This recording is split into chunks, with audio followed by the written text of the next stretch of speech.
नमस्कार, मैं ऋचा सिंह और आप देख रहे हैं सी न्यूज भारत। वक्त हो चुका है न्यूज बुलेटिन का। बुलेटिन में हम सबसे पहले जानेंगे कि बांदा में ग्वामीण आखिर किस बात से हैं परेशान। वहीं हरदोई में सलामी ग्रहण करने के उपरांत कौन कौन से कार्यक्रम का हुआ आयोजन और साथ ही कैमूर में किस दरोगा की संदेहास्पद हुई मौत। इन तमाम खबरों पर विस्तार से करेंगे चर्चा, लेकिन आइए उससे पहले नजर डाल लेते हैं इस वक्त की 5 बड़ी हेडलाइंस पर। महिला पहलवान ने ब्रजभूषण से खुद को छुड़ाया। इंटरनेशनल रेफरी ने WFI चीफ के खिलाफ दी गवाही। ठोक देना चाहिए जैसे यूपी में कर रहे हैं। औरंगजेब के पोस्टर विवाद पर बोले संजय राउत। हरियाणा में जेजेपी के तेवर तल्ख। खट्टर सरकार बचाने के लिए बीजेपी ने चला दांव। रामायण शो के दौरान कार में बैठकर पहनी साड़ी। दीपिका ने बताया कितना मुश्किल था शूट। समीर वानखेड़े मामला। सैम डिसूजा की अग्रिम जमानत पर 14 जून को आएगा फैसला।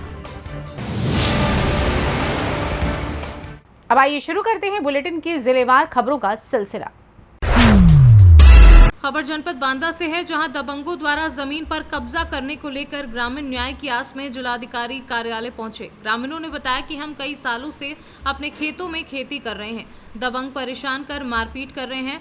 जांच कर दबंगों द्वारा अवैध कब्जा मुक्त कराएं। मामला शहर कोतवाली के मवई बुजुर्ग गाँव का है। मैं आपका माया। माया कहाँ से आई? मवई से। मवई। हाँ।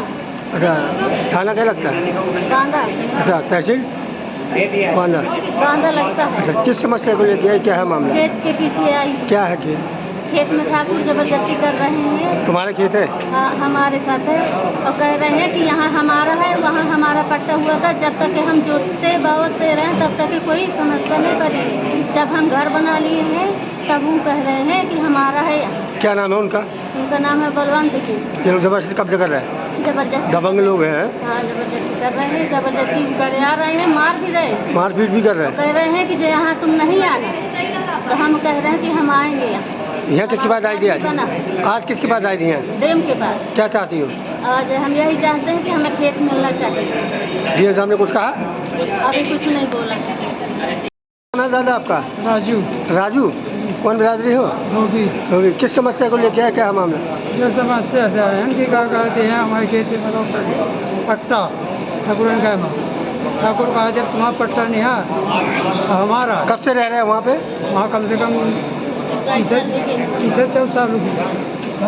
घर के 5 साल हो गए। 5 साल हो गए। लल्लू के जमाने का पट्टा है। पट्टा तुम्हारा नाम हुआ था? जी पट्टा तुम्हारा नाम हुआ था? जी। ये बताओ क्या दिक्कत हो रही है अब? वहाँ कह रहे हैं तुम्हारी नहीं, तुम्हारा नहीं है, तुम यहाँ जाओ। कौन कह रहा है? वही वो ठाकुर। क्या नाम है? धर्मपाल। धर्मपाल। इंद्रपाल। ये लोग कब्जा कर रहे हैं हाँ। जबरदस्ती। हाँ, किस गांव का मामला है? मवई का। मुंबई का। हाँ। यहाँ किसके पास आए थे? डीएम साहब के पास। क्या चाहते हैं? नहीं चाहते हमें जमीन मिल जानी चाहिए। बांदा से सी न्यूज संवाददाता कुलदीप त्रिपाठी की रिपोर्ट।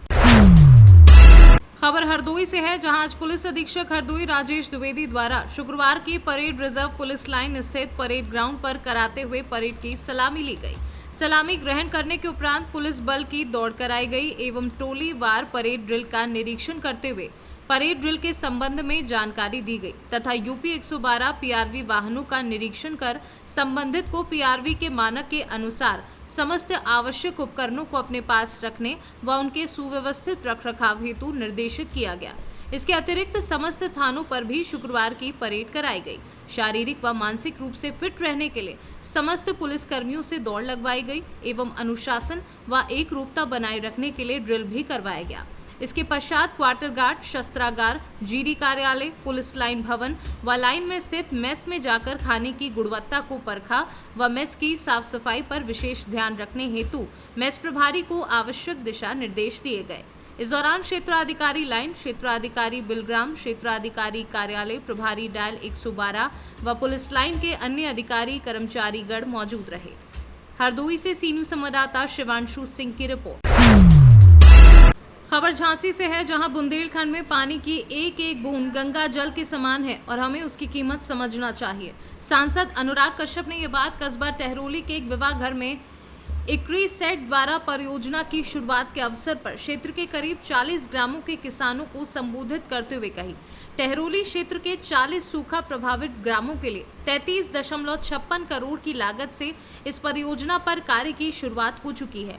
उन्होंने ग्राम भड़ोकर जाकर इक्रीसेट परियोजना द्वारा बनाई जा रही हवेली सिस्टम का स्थलीय निरीक्षण किया। इसके पूर्व दीप प्रज्वलन कर कार्यक्रम की शुरुआत की गई थी। योजना के विषय में विस्तृत जानकारी देने हेतु योजना से संबंधित ग्रामों से जागरूक किसानों को आमंत्रित किया गया था, ताकि किसानों को जानकारी देकर उनसे सहयोग की अपील की जा सके। कार्यक्रम में कृषि विभाग द्वारा कुछ किसानों को निःशुल्क बीज वितरित किए गए और सांसद के द्वारा क्षेत्र के पत्रकारों को भी सम्मानित किया गया। इस दौरान क्षेत्र से करीब 300 जागरूक किसानों, प्रधानों एवं वरिष्ठ नागरिक शामिल हुए। झांसी से सीनू संवाददाता अंकित साहू की रिपोर्ट। झांसी जिले के ग्राम डिकौली घाट पर आज सुबह नव निर्वाचित पार्षद पति परमलाल लगभग 34 वर्षीय नदी पर अपने साथियों के साथ गए थे। तभी वो नदी में नहाने के उद्देश्य से नदी में गए, लेकिन फिर वो नदी से बाहर नहीं आए। प्रशासन लगातार नदी पर है और परिवार वाले अंधविश्वास की आस्था तले उसके नदी से बाहर आने का इंतजार कर रहे हैं। कोई भी उसे बचाने या उसका पता लगाने की जगह अंधविश्वास में आस्था रखकर बस चमत्कार का इंतजार कर रहे हैं। आखिर प्रशासन इतना लाचार क्यों दिख रहा है? आखिर बुंदेलखंड में इस तरह का भ्रम कब तक फैला रहेगा कि क्या एक इंसान की जान से ज्यादा बड़ा है अंधविश्वास? आखिर कब इस अंधविश्वास की परत से बुंदेलखंड उभर पाएगा, ये देखने वाली बात होगी। बदौली की क्या घटना है? हम लोगों को पत्रकार साहब जानकारी मिली सुबह कि हमारे साथी परमलाल और कल्लू पद से लापता है।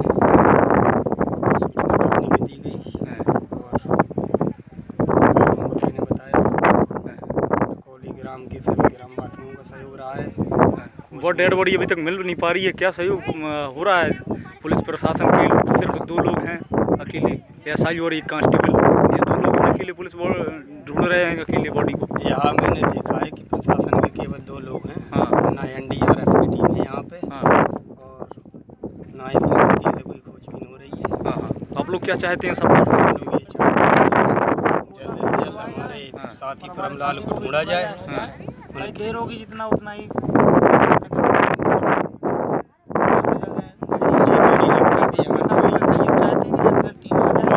यहाँ किसी भी प्रकार की। आप अपना नाम बताएं। हमारा नाम कुलदीप कुशवाहा है जी। क्या नंबर वार्ड से हैं आप? पासवर्ड? ये हमारे माता जी पास अच्छा, कितने नंबर से? वार्ड नंबर 2 रामगंज से। अच्छा, क्या कहेंगे 10 नंबर पार्षद मलाही टोला वार्ड है जो नवनिर्वाचित मात्र 1 वोट से जीते थे, वो गायब हैं। काफ़ी अच्छे मिलनसार व्यक्ति हैं, अच्छा स्वभाव के व्यक्ति हैं, सरल स्वभाव के। कल से पता चला है कि गायब हो गए। रात के करीब 10 बजे से जानकारी है। अभी तक कोई इनकी ऐसी जानकारी नहीं मिली है जिससे कि सभी लोग को संतुष्टि हो सके। पुलिस प्रशासन से और सभी लोगों से गुहार है कि जल्द से जल्द कुछ ऐसी व्यवस्था की जाए प्रशासन से कि हमारे भाई साथी जल्दी से जल्दी उनकी खोजबीन शुरू हो सके। काफ़ी टाइम हो गया, अभी तक कोई आया भी नहीं है। और प्रशासन के 2 साथी आए हुए हैं, उनसे भी गुहार चाहते हैं, निवेदन है कि जल्द से जल्द हमारे साथी को ढूंढाया जाए। झांसी से सीनू संवाददाता आशुतोष गोस्वामी की रिपोर्ट। खबर कैमूर से है, जहां रामपुर प्रखंड अंतर्गत नौहट्टा गांव के अग्निशामक दरोगा 55 वर्षीय मुखिया राम का सिवान जिले के पुलिस लाइन में संदेहास्पद मौत हो गई। बृहस्पतिवार को देर रात्रि तिरंगा में लिपटा शव गांव पहुंचते ही चीख पुकार मच गई। सूचना मिलते ही देर रात जिला परिषद सदस्य विकास सिंह उर्फ लल्लू पटेल गांव पहुंचकर शोकाकुल परिवार को ढांढस बंधाया। वहीं जिला परिषद सदस्य ने बताया कि मुखिया राम दरोगा सिवान पुलिस लाइन में बुधवार की रात्रि में भोजन कर अपने कमरे में दरवाजा बंद कर सो गए थे। जब सुबह दरवाजा नहीं खुला तो साथी जवानों के द्वारा वरीय पदाधिकारी के आदेश पर दरवाजा तोड़ा गया तो वह कमरे में मृत पाए गए। परिवार को सूचना देने के बाद शव का पोस्टमार्टम किया गया। परिवार के लोगों में मृत का बेटा राजकुमार राम घर के अन्य सदस्यों के साथ सिवान पहुंचे। फिलहाल मौत का कारण पता नहीं चल पाया है और पोस्टमार्टम रिपोर्ट आने के बाद पता चलेगा। परिजनों के साथ सिवान पुलिस के जवान शव को तिरंगे में लपेटकर गांव पहुंचे। मृतक के कुल 3 पुत्र 2 पुत्रियां हैं। गांव में ही उनका अंतिम संस्कार किया गया। वहीं परिजनों का रो रो कर बुरा हाल है। कैमूर से सीनू संवाददाता राम प्रवेश तिवारी की रिपोर्ट। फिलहाल न्यूज बुलेटिन में बस इतना ही। देश दुनिया की तमाम खबरों को जानने के लिए देखते रहें सी न्यूज भारत। हर खबर आपके साथ, आपके हाथ।